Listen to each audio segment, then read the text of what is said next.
nesse contexto, temos que falar de uma individualização. O exemplo que a gente traz não é o juiz que define a realidade comprovada, por exemplo, quanto à paternidade de uma determinada pessoa, e sim o teste de DNA, atendendo os critérios científicos. Então, a ciência, com suas constatações, vincula o juiz. A liberdade para decidir acerca de um conteúdo e pressupostos condicionais de incidência não se afasta do padrão da prova técnica. Circunscreve-se a considerar a prova adequada, com base em um padrão ou paradigma de verdade, que mostre o existencial. Trata-se, pois, da configuração dos limites constitucionais e infraconstitucionais ao poder de tributar. Eu estou trazendo aqui um caso que incomoda muitos advogados. A autoridade fiscal faz uma afirmação nos autos. Para efeitos principiológicos, aquilo é a verdade. Se eu não conseguir derrubar aquela verdade, aquela vai persistir. Porque existe uma conformação de uma verdade superior. Ela vige enquanto eu não comprovar a diferença. Normalmente se pede uma perícia e a administração dificilmente admite a perícia. Isso é caso concreto e todos os advogados que atuam nessa área sabem disso. Não precisamos falar mais do que isso. Aí se tem uma impossibilidade de comprovação e a questão chega no tribunal. Como a perícia é uma coisa que envolve muito tempo e é eventualmente complicado, normalmente os juízes não gostam de perícia. Isso eu afirmo porque a grande maioria dos casos, o juiz diz assim, essa perícia é meramente protelatória de tempo e eu não vou admiti-la. Porque caso é de aplicação da lei genérica, pronto. Mas eu não estou pedindo a aplicação da lei genérica, eu estou pedindo a aplicação da lei a este caso concreto. E é esse caso concreto que eu estou... Não, mas eu tenho aqui um tipo jurídico que eu entendo, que está configurado e eu vou aplicar, pronto. Entra-se com todos aqueles pedidos processuais, chega-se no tribunal. Bom, mas não comprovou o que quis comprovar. O juiz não admitiu a prova. Perde-se a questão. Então, por quê? Porque existe aquela ideia, eu aplico a lei genérica. Não, eu aplico a lei genérica posto no sistema jurídico, normativo, que deve ser aplicado a cada caso concreto. E quando o legislador está a legislar, ele não resolve o caso genérico, ele resolve o caso concreto que o juiz tem que aplicar. O legislador tem um caso futuro, o juiz tem um caso passado. E o juiz tem que verificar aquele caso passado, como ele ocorreu, para ver se efetivamente ele configura uma hipótese de incidência tributária. Não, mas a lei é genérica. Não é. Repito, não é. Então, dentro desse parâmetro, nós estamos traçando efetivamente a confrontação daquilo que é normalmente posto e ocorre no nosso sistema jurídico. Nós temos aí, então, situações que devem ser vistas. Tem que se falar da experiência. A experiência tem caráter objetivo e impessoal. O fato de a proposição P ser verificável não implica que todos os que fazem tal afirmação devam participar pessoalmente da situação que permite confirmar a proposição P. O elemento comum dos dois significados é a possibilidade de repetir as situações, e isso deve ser considerado fundamental na significação geral do termo. Então, a experiência, ela é universal e, uma vez comprovada a experiência, ela tem que ser repetível. Se eu repito a experiência, eu tenho que chegar às mesmas conclusões que essa experiência chegou. Por isso que existe uma validade das experiências que se propõem e que vão conformar, a partir de casos singulares experimentados, uma afirmação genérica a respeito de cada caso singular. Então, esta é uma questão que vincula a experiência a uma definição científica. H2O é água. Isso é água. Se eu quero duvidar que isso é água, eu faço uma experiência e vou chegar. Não é H2O, não é água, não é isso. Mas eu não posso fazer com cada copo, não, mas isso aqui é água ou não é água? Não, isso é água. Porque há um pressuposto que essa experiência feita nos laboratórios da empresa que me fornece a água está concreto. Então, a experiência ela tem uma certa conformação a partir de situações diversas e que chegam a uma conclusão específica e que passa a ter uma validade genérica.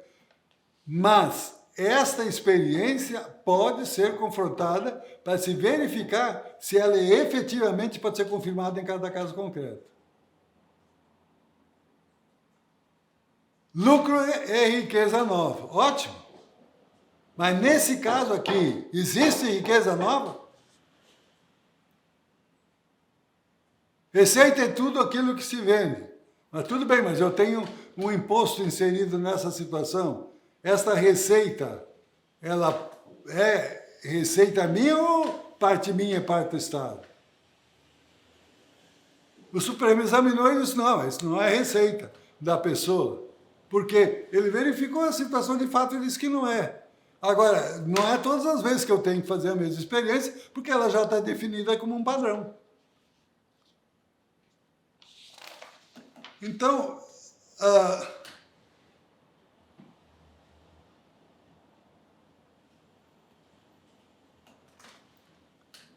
nós chegamos, então, a outro ponto.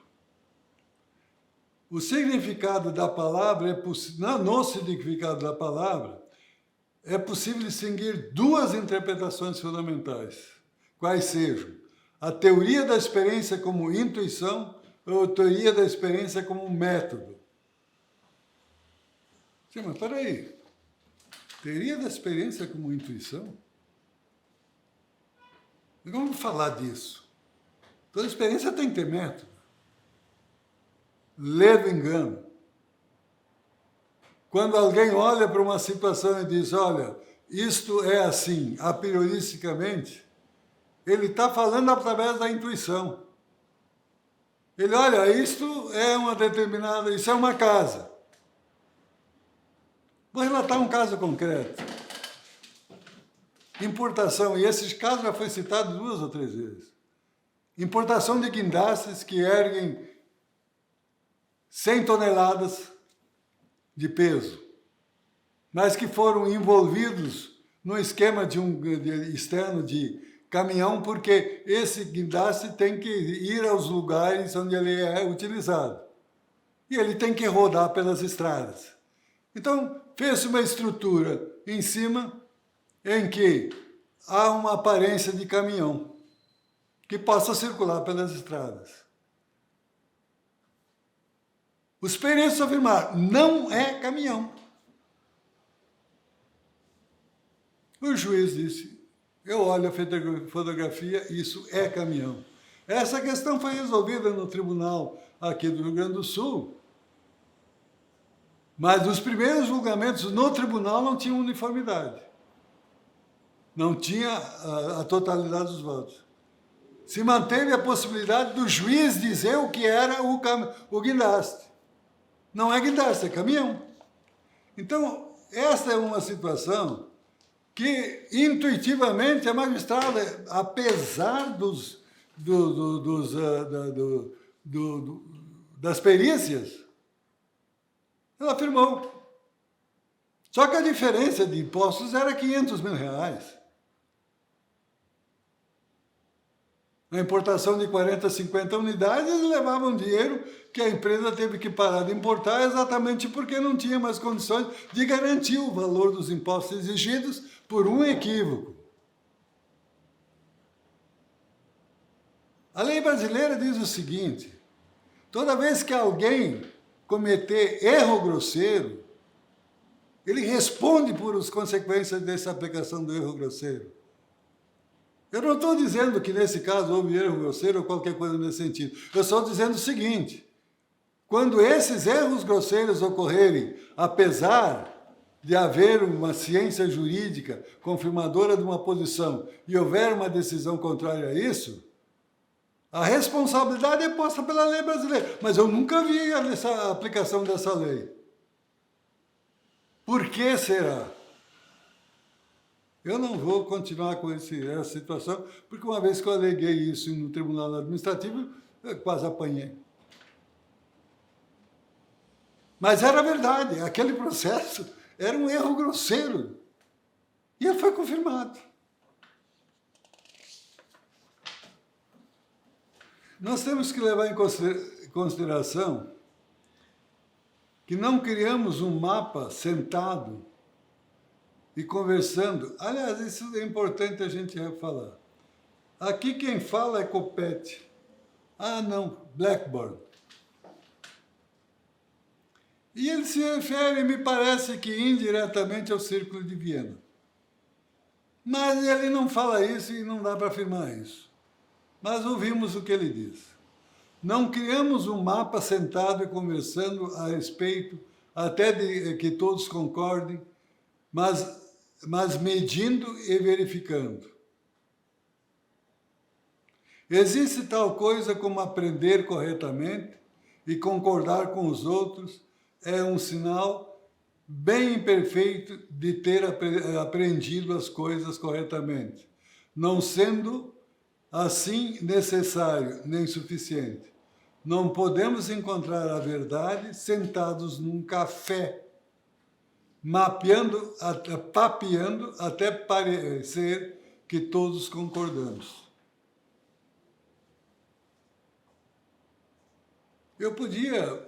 Não podemos encontrar a verdade sentados num tribunal, conversando até que a gente chega a uma conclusão, mesmo que nem todos concordem com ela.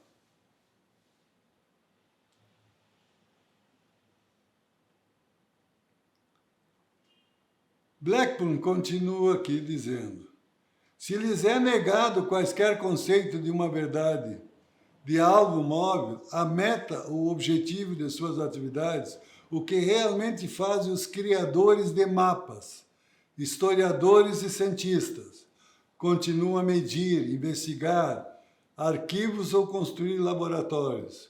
O dilema é que, se não fizerem isso, então deixaram de ser agrimensores, historiadores ou cientistas, como uma criança que desenha o que chama de mapas, mas sem comparar o que faz com quaisquer características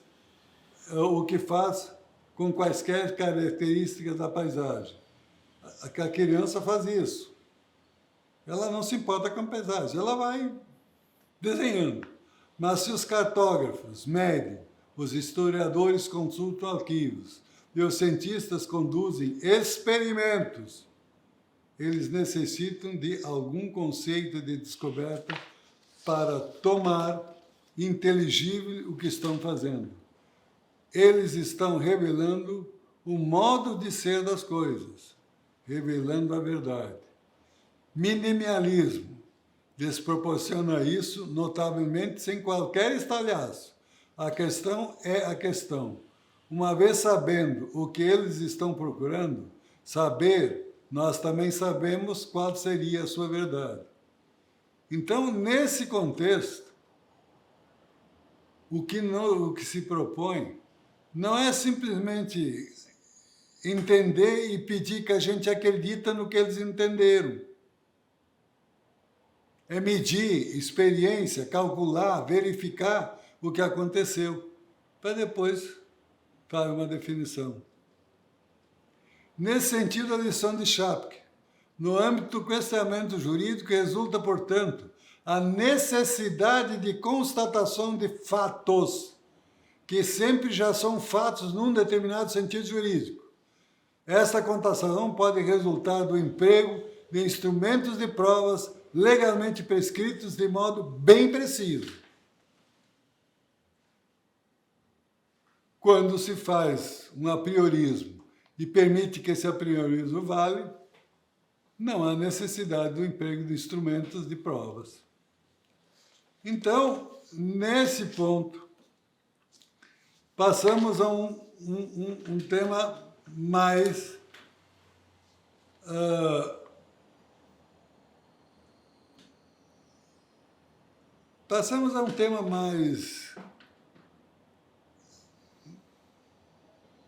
completo, mais de evolução do que nós estamos falando.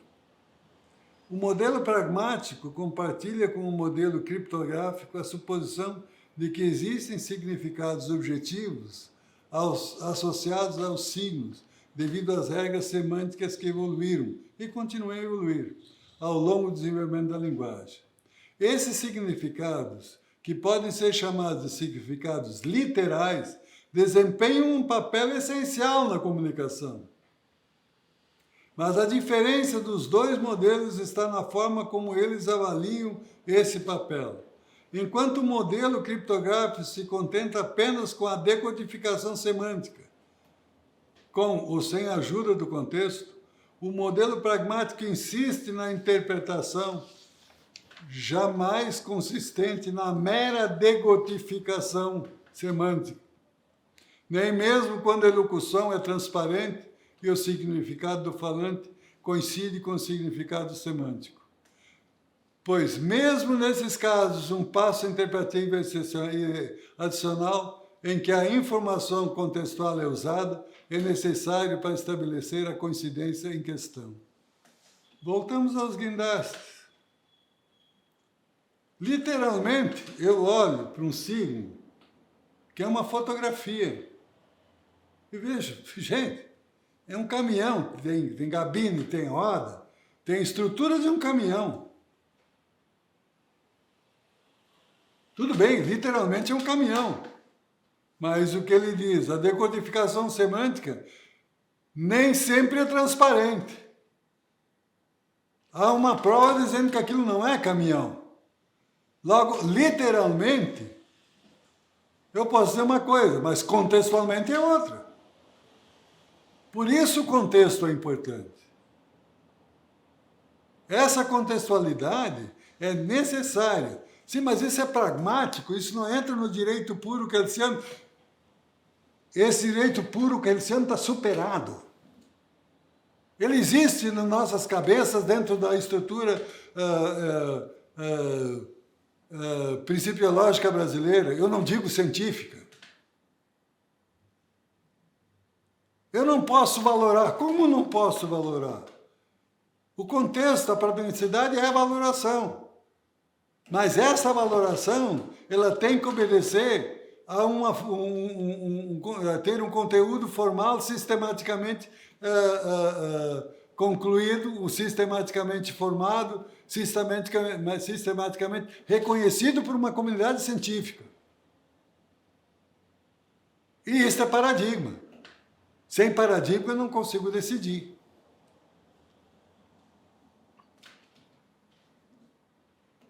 Aqui nós temos que voltar na Baez,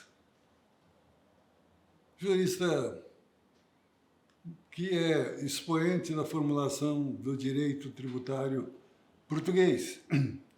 Para além de entregar a questão da justiça fiscal a um qualquer dictum do legislador, não só revela um direito fiscal alheio ou ascético a critérios éticos ou da justiça material, como é de todo incompatível com a ideia de Estado de Direito material. Expressa numa série de princípios constitucionais que, no respeitante aos impostos, estão polarizados pela igualdade fiscal, a aferir pela capacidade contributiva. Um princípio que atenta à sua irrecusável dignidade constitucional e à sua inegável natureza perceptível. Não pode ser sacrificado em nome de preceitos obsoletos, mormente de uma concepção de legalidade fiscal praticamente absorvente de toda a Constituição Fiscal. Ele está indicando a materialidade como forma de concretizar a incidência legal das leis tributárias. Lonergan, nesse contexto, fala, por conseguinte, a noção do ser vai mais além do meramente pensado, pois perguntamos se o meramente pensado existe ou não. Segue-se, ademais, que a noção do ser é prévia ao pensar, porque se assim fosse, então o pensar não poderia ter a atenção de julgar, de determinar se o meramente pensado existe ou não. Então, a determinação do meramente pensado pressupõe, antes disso, que esse meramente pensado existe. A noção do ser é, então, anterior à concepção e vai além desta. O que ele quer dizer? Eu não posso pensar sem levar em conta o ser sobre o qual eu penso. Eu tenho que identificar ele na prática. A noção tem que ser a orientação imanente e dinâmica do processo cognitivo. Então, essa noção do ser, não meramente intuído, mas a noção experimental do ser, ela é necessária para que se dele possa falar.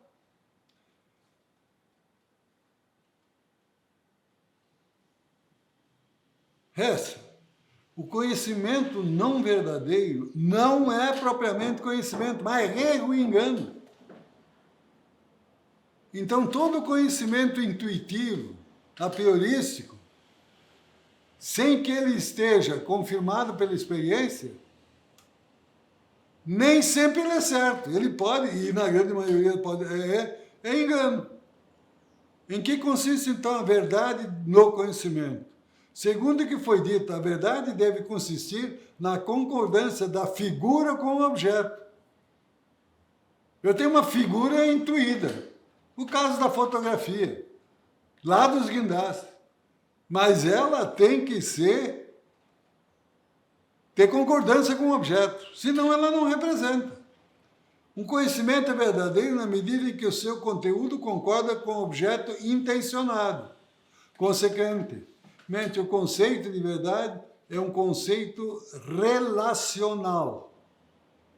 Ele expressa um relacionamento a saber, o relacionamento do conteúdo do pensamento da figura com o objeto.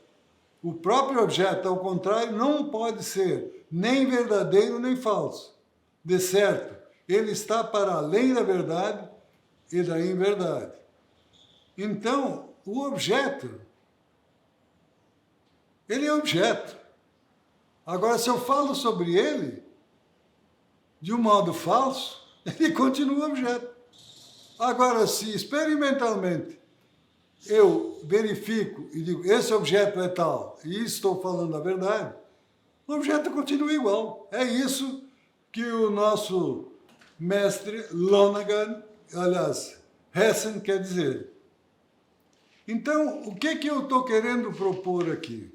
Eu estou propondo, na realidade, que a gente passe a ouvir os mestres que estão na vanguarda da hermenêutica e que estão nos falando sobre como a ciência se comporta. Eu não tenho outra coisa para falar quando eu falo sobre hermenêutica. Hermenêutica é uma forma de estruturação de um processo que permite que eu chegue à verdade, ou próximo da verdade.